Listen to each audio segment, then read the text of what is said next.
not one, but 2 campfires. Here we go. Woo! All 3 in one shot. Oh, it's beautiful. Look at that. Basically 2-shotting the mist monsters. Then, of course, you can just delete crowds of enemies. For once, I finally got some 160s without healing death burst, so I can actually kill targets and they'll die on the first shot. It's beautiful.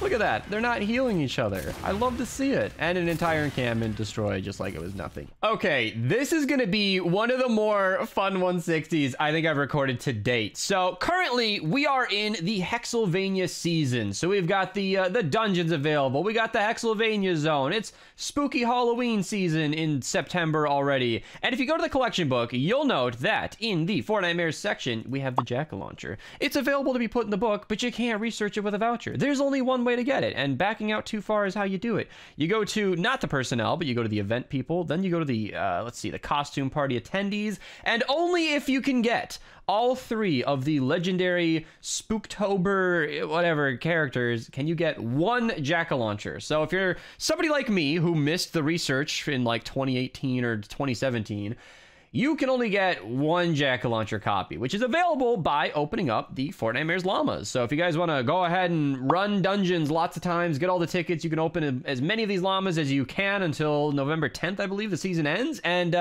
then you can hopefully pick up the jack-o'-lantern, which actually got a new 6 perk. So let's take a look at it real quick. If I'm not blind and we can find it in a reasonable amount of time. We've got Affliction on mine, but there is another way to run it, and I'm not sure which is better. So you can do 44% extra damage to nature enemies. Now, if you don't have a modded copy, which is everybody, most people, I should say, you can have a fire copy only, and that is going to be doing extra damage against nature targets as it is, and so that extra 6 perk can be really, really good. I think I'm going to stick to Affliction, because Affliction is universal, meaning it'll affect all enemies, regardless of element, and Affliction's really good in general, because especially with a rocket launcher, every single shot is fairly expensive, and allowing it to continue to deal damage to a target even after I've, fired once and moved on to a different target, I think is going to be super useful. And remember, that's going to afflict every single target that you just hit, so it could be really useful. And I'm going to stick with triple damage. So back in the day, I recommended triple damage because of the low durability. We didn't used to have rocket ammo. Launchers used to break in literally like 15 or 21 shots, depending if you ran a durability perk. And so I used to like to get the most damage before it broke, and typically triple damage is the most consistent way to do that. Nowadays, you can run crit rating, crit damage. I'm not knocking it. I'm just saying I prefer to do a consistent amount per shot, but with crit rating, crit damage, you affect each target individually. So if you shoot a crowd of 10 enemies, you'll be critting on about 3 or 4 of them on average. So it's not the worst way to go. I'm gonna choose against it. I am gonna be running boom base this video, so my crit rating will actually be pretty good if I ran a crit rating, crit damage perk. It'd be almost every other shot I'd crit, but I think I'm gonna stick to triple damage. It could be fun to go for the big targets, but honestly, if you guys want another video on this and you guys want me to do it just with a crit build, I can. I'm gonna stick to triple damage though. As for the loadout, I mentioned I'm going to be running Boom Base on this. We've got Demolitionist penning the lead to be buffing my damage by 50%. Boom Base, of course, because I want to utilize the fact that I'm running a Constructor, so we'll be critting more often, not that it matters much, and we'll be doing a lot more damage as well. And then we got Battle Beat and Maximum Overload. I typically use him just because of a high base stats. There's really not another support perk that's really going to help me. I don't plan on running Wafers. It's not even a totally rocking out build, so it's not a super important thing. And the support, I've got, 8-bit demo just to be a little cost effective. That way I'm not always consuming ammo, because I'm going to be using a lot of rocket ammo this video. Locked and reloaded, because I'm going to be reloading almost after every single shot. Unless 8-bit demo kicks in, I don't have to reload. I should be reloading almost every single shot. So an extra 50% per hit is not bad. And I'm using Wukong again. I don't know. I think it's fun to use him. I use him in my Pop Shot video. Link to that down below. I just think it's fun to use him. I don't think he's insanely strong or anything. He's not some crazy super strong pick that you might have ever considered, but every 6 kills, I get more explosions while I'm already using a rocket launcher. Sounds pretty good to me. I could be running coconuts. They'd probably be better overall. You'll note I don't have any healing in this build, but I'm probably going to put down some campfires and hope to stay alive. So yeah, I'm going to switch off of slow field before I forget and hop in game. All right, we're already in game with enemies right in front of us. It's beautiful. So this whole mission should just be, Basically that. Just one-shotting every target in front of me. I want to see that 6 kills with Wukong. I don't know if that's going to make too much of a difference, but it's going to surprise, hopefully not a lot of you, that the Jackal Launcher is actually really strong. It got buffed a long time ago with all the different weapons in that 12.0 update, and it is actually decent. It doesn't get a lot of attention for, I don't know what reason. Oh, there's 8-bit demo coming in hand. It gets more attention in the trading community for being a water copy, which isn't even that rare anymore. It's been duped to high hell, but as an actual usable normal weapon in game, it's pretty decent. So yeah, also we got a subscriber on YouTube, so what a fantastic suggestion. If you haven't subscribed on YouTube, you should maybe consider that. Ooh, we got my favorite combo, a shielder and a rocket launcher. I've been praising the Santa's Little Helper lately for being really, really good at taking out those shielders. They're actually surprisingly good, and I recommend it. If you ever are having troubles with shielders in regular missions, using a rocket launcher to destroy them goes right through the shielder, does a lot of damage, kills them in the process. It's a pretty good deal. And as you can see, single target damage isn't wildly strong. That's where the crit build might be kind of more useful. I'm not even using the boom base, by the way, but the Jackal Launcher is a decent launcher, decent single target, as you can see. It's not the greatest, but the crowd clearing is obviously where the rockets really come in hand. So if we can get everybody together, come on, group party, here we go. It's so good. Then the Affliction just chips away for that extra damage, whereas if I didn't have Affliction, that one might have been dead because it's a nature one, but that one wouldn't have died. So you basically just be consuming more ammo, and that's where I think Affliction takes the lead. I'd love to do the math, honestly, depending on like what's the average amount of nature enemies that you have in a mission, and on average, how much damage does Affliction add to your total damage output. So would Affliction be better in the end? I don't really know. I'm certain I'm overthinking it, but these are the kind of things that I like to think about. Let's use that crazy range. Oh no, I missed. Oof, look at that big damage. I love it. I love it. It's actually so good. So decent, but I don't want to waste a single shot on all these individual targets. So let's just group everything together, get them all in one. Boom. Everything's dead. Just like that. Oh, hold on. Hold on. Just wait a second. Everything's dead. Just like that. It's beautiful. Did that actually activate Wukong right there at the same time, or did I just get shot at? I don't even know. Let's just take care of him because he's not going to get close. Come on, Riot Husky. Oh, and a Smasher. Here we go. All right. All right. All right. I'm going to prep for this. Let's do this. Let's get a floor down. Let's get the... Let's get the base. Come on. There we go. All right, we got the boom base active. We got the not mini boss, but the Smasher right in front of us. Let's see what we can do. Okay, that's actually pretty decent damage. I'm not gonna lie. It's better with the boom base. Is Affliction gonna do the rest of it, or am I gonna have to? All right. Well, you know, it's not quite an encampment, but I guess we can crash the party nonetheless. Take care of the nurse. One shot. I've been doing that a lot with the Santa's Little Helper as well. Rockets that are capable of one-shotting nurses are really, really useful for obvious reasons. You can just launch it into a crowd of enemies, doing tons of damage to everything around it, and you can take out the nurse in one go. It's a pretty good deal. Ooh, here we go. Big encampment. Let's wait a second. Wait a second. I obviously want to get the base down, but I don't want it to get like immediately destroyed. So let's get it in place, and oh my god. It's so much damage. It's so good. Oh no. Oh, we got the... okay, so this is where healing is important. I think a couple of campfires would go a long way. All right, back on the encampment. Probably going to destroy my base. Yeah, that was to be expected, but I think we can put it down now already. And then I'm just going to get ahead of things here with not one, but 2 campfires. Here we go. Woo! All 3 in one shot. Oh, it's beautiful. Look at that. Basically two-shotting the Mist monsters. Then, of course, you can just delete crowds of enemies. For once, I finally got some 160s without healing Death Burst, so I can actually kill targets, and they'll die on the first shot. It's beautiful. Look at that. They're not healing each other. I love to see it. And an entire encampment destroyed just like it was nothing. And that's kind of the dichotomy. That's where it might not be insanely high single target damage, but the crowd clearing more than makes up for it. And especially with Affliction, if you can get... 1 or 2 hits on a big target, teammates can finish it off. You can have traps do some damage. It's not too bad to deal with at all. And of course, I'm running out of ammo. That's going to be a common theme in today's video. I'm going to see if I can get another big crowd, and if not, I'm just going to start the mission. Well, look at that. We got another crowd. Nice little group. It's hard to get gameplay for rocket launchers because they just kill everything in one shot.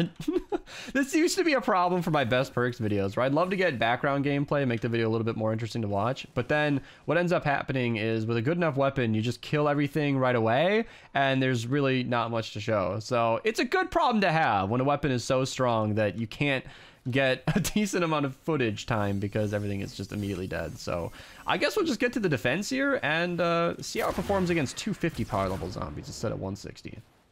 All right, boom base down in a nice central location. The mission has begun. Let's see what we got here. This is like a perfect, nice little nature mission. We got a good amount of, you know, not healing death burst zombies. It's great. It's great. And of course, it's Ride the Lightning, which is a fairly easy to defend mission. Oh my god, this weapon. This is one of the fun ways to play. This is truly like the essence of these Fun 160 series. Like, just pulling out a rocket launcher, which is expensive, mind you. I'm well aware of that. And then just, you know, destroying everything. All right, 250 power level smasher. Yeah. Definitely showing its worth as more of a, you know, crowd clearing weapon more than anything. A crit build would allow some bigger opportunities to do more damage, but it would also mean my normal shots would be doing significantly less. So I'm not sure if a crit build would save this weapon necessarily, but it clearly doesn't even matter. With a nice boom base and some time to kill, it's not really a big deal. You can just shoot a target like that, move on, and just watch it chip away. Watch it chip away. Not exactly going to KO it. I've been informed, actually, that certain weapons have different, like, affliction modifiers, where ranged weapons like the Jackal Launcher here actually afflict less than, like, certain melees, like the Clax, for example. Link to that video down below. The Clax is incredibly strong, by the way. That affliction damage nearly doubles its damage output. It's incredibly useful, and it's definitely a weapon that gets saved by that affliction quirk. But weapons like this, you can see, hit for hundreds of thousands of damage, and then affliction does less than 50k. So I imagine that's a balancing thing, and it means that I'm not even going to be able to defend against a single smasher. Look at that, 2 smashers on the base, and I am helping, but not really. But one of the benefits of having a boom base is that it's kind of a constant war cry for my teammates. Basically, boom base just makes all of my teammates better. They do more damage, they crit more often. It's awesome. It gives the battle music. You have that nice heavy metal in the background to encourage everybody to be their absolute most active selves. It's a beautiful combination, and I think that's really something that's precious, you know? I love the sound of the Jackal Launcher. You know, there are 2 types of people. Either you absolutely love the sound of this thing firing and can't get enough. Was that over 1 million damage? God damn. Either you love the sound of this thing firing and can't get enough of it, or you've already clicked off the video because you can't stand it. It doesn't matter to me. Honestly, the weapon is what it is. I think one of the nice things that I get from this series is the fact that you guys get to actually hear gameplay. I've talked about it in the past where I very intentionally mute the gameplay so that it's more focused on my guide, my commentary, my actual video, the topic that I want to share, the best perks, for example. But because I'm recording these live and it's more of just a look into how I run 160s with silly stuff, the gameplay kind of adds that element of actually being here with me. It's essentially just sitting behind my chair while I'm running a 160, and you guys get to see sort of how we do things. This isn't a normal 160 though. We trapped this one minimally, knowing that I'd be running a rocket launcher build, and obviously you could see Mateo earlier was just, or I think it was Mateo, was just letting me kill that smasher because he knows I want to demonstrate. But generally, it's not like there are too many different ways to run 160s. You put traps down, you start the mission. It's not exactly too complicated. I'm gonna double check these traps, see if the team is good, and then get the next wave started here. All right, wave 2 begins. Oh my god, we have a lot of propanes. So this is where the impact would be very nice, and then here I am already griefing our own build on accident. Oh god, no, not a flagger. Ah! Can I? Oh, too far. Oh, I've always wanted to hit that shot. I have never hit a flinger zombie out of the air leading it with a rocket launcher. I have tried and failed so many times. It's not that easy. I honestly debate if it's possible. Like, maybe it's one of the things where, like, target practice can't be hit with a projectile. I wonder if a flinger zombie can actually get hit by that. I'm definitely gonna keep trying. If somebody has hit it in the comments, let me know. Flex on everybody. I would be very interested to know if that's even possible. Because I know, like, the target practice, for example, you can't hit those discs with, like, a bow, for example, because those discs need to be hit by a specific bullet type, and certain weapons like bows and rocket launchers shoot projectiles, which are flying through the air at a set speed, and it's not hit scan like a normal weapon. So those can't actually do any damage. I am not going to be able to help against that smoke screen, so I'm hoping my team can take care of it, although I could use this opportunity to showcase something that not everybody might know. Every smokescreen mini-boss is physical. So what you can do is use a physical... What is he using? Is that a Reaper scythe? I would recommend the Ravager, personally. It is Oh my god. Okay. It is the best melee to use for this. I think it's the highest DPS in the entire game on its own, because as you can imagine, I'm not exactly running a melee loadout here. So, oh my god. Even without a loadout, it absolutely decimates. Obviously, I had teammate help there, but I think a couple of us were using the same weapon, and it really just goes to show just how strong that weapon can be. And especially when it's physical, it's doing the most damage it can do. It's really, really, really quite effective. I knew I would have to craft another one. This deatomizer. This video is not live on the channel yet, but I ran the deatomizer with Crackshot. I'll put the thumbnail on screen, and you guys can just sort of see what happened there. I'll link it down below. It's not going to be live when this video goes out. It's scheduled for later in the month. So if you're watching this video in the future, you're welcome to click the link, even though it might not be public. Either way, it's still 7,000 energy cells in one mission. It hurts me as a fairly rich player to say 7,000 in one mission. It was incredibly expensive. So yeah, stay tuned for that upload for sure. If you guys want more Crackshot builds, I know the Storm King's Onslaught has been suggested. Definitely fun to record those. I'll link the few Crackshot videos I've done down below. Scourge is a great pick, obviously. Wrath was amazing as well. Super expensive, as well as the deatomizer.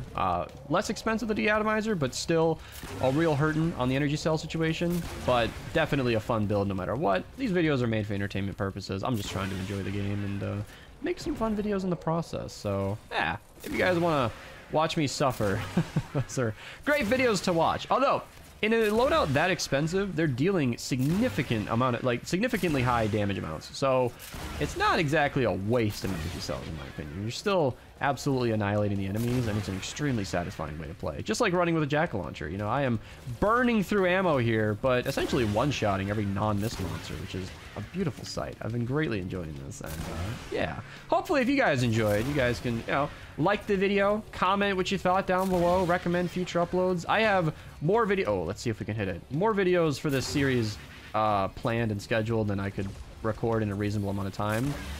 But I'm always happy to hear what you guys are thinking, because sometimes certain videos jump the queue, like this one, for example. The jack-o'-lantern being available makes it far more of a video that I want to get out now rather than later. So it's going to be going out before some of my other uploads. But if you guys have any suggestions, let me know. I'll see you guys in the next one. Jack-o'-lantern! Super good. Super good. Glad to showcase it. Take it easy, and I'll see you guys later.